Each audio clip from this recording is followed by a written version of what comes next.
updates now coming in because the E4 nations, including UK, France, Germany and Italy, have said that they were preparing to lift sanctions on Iran in response to the steps on the nuclear program after the US and Iran reached a deal to end the war. So sanctions on Iran are going to be lifted. UK, France, Germany and Italy have already made the announcement that they're preparing to lift sanctions on Iran. Well, Srinjoy, on the information that we have as of now, it does look like Iran has walked away with a lot of negotiations that it wanted, with a lot of points that it was keen on.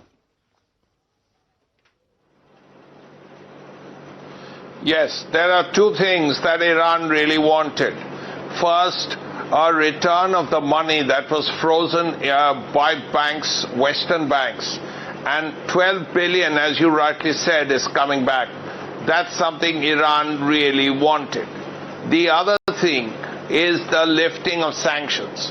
Now look at these four countries: Britain, France, Italy, Germany. That is 4 of the 7 or G7 countries. That's a lot of economic heft, a lot of economic power. Now, if 4 of the G7 countries now want to lift sanctions vis-a-vis Iran, then Iran is in a good place. Now, America, of course, is involved in all this. So, as a result, Iran has actually benefited from this. There are questions that remain to be answered. What has America got? Because the two main issues that America was looking at, one was the nuclear issue. There is still some confusion about the nuclear issue. Where are those 460 kilos of enriched uranium going to go?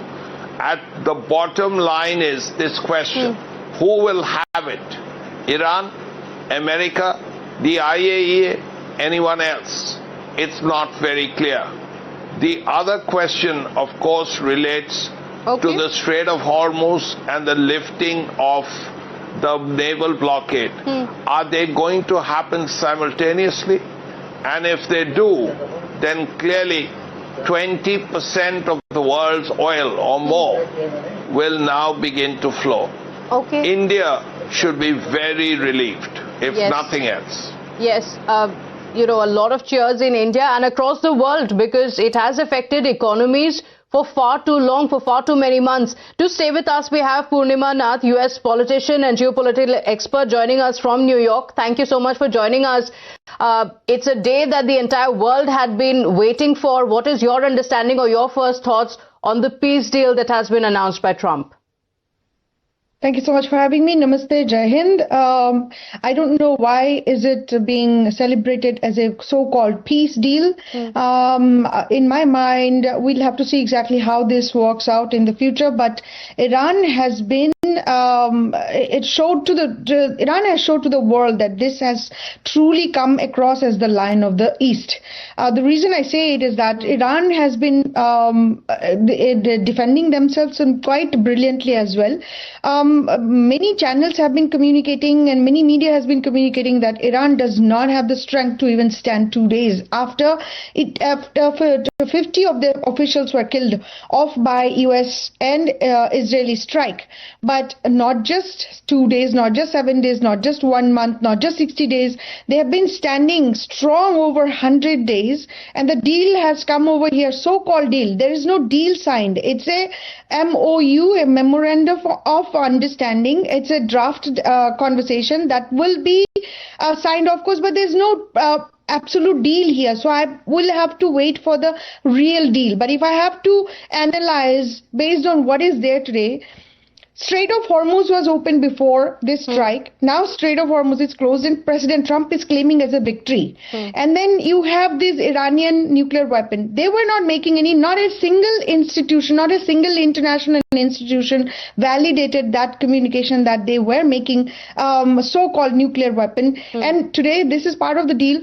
To me, Iran has showed that you can actually respond properly against the most militarily powerful country without a worry about whether you're going to be completely decimated or not. This is exactly what Iran has proved to the world, because most of the countries are afraid of standing up, even saying that strike against Iran was wrong. The kidnapping of Maduro was wrong.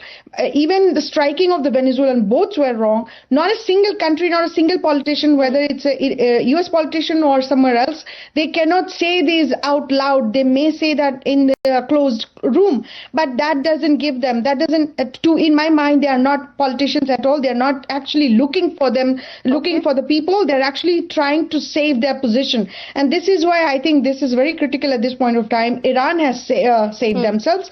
Iran also literally getting their money that has been illegally frozen by Western countries. And this is something that I've been speaking about. Who is America to go around and blockade in Middle Eastern Strait? Who is America? Who has given them the license? I'm an American politician. I'm an Indian American politician. But according to what is happening today in America, I am not even an American because I say the right thing. I'm not even a politician in their mind. This is something that you have to, I expect India to actually step up their game and communicate what is right and what is wrong. When there is wrong, you cannot just keep your mouth shut saying that America is the most powerful country. You don't have that opportunity. Iran doesn't have a 1/4 of what you have. They don't have 15. The United States itself has a lot to answer. And, there have been questions that have been raised on Trump multiple times on a few of the incidents that you mentioned as well. But even the United States has not been able to do anything about it, leave alone the world or the other powerful countries. But it's a very interesting assessment that you made. While Trump says that he has made a very nice deal, that's how he calls it every single time, you're saying that Iran may have walked out of this conflict a bigger hero.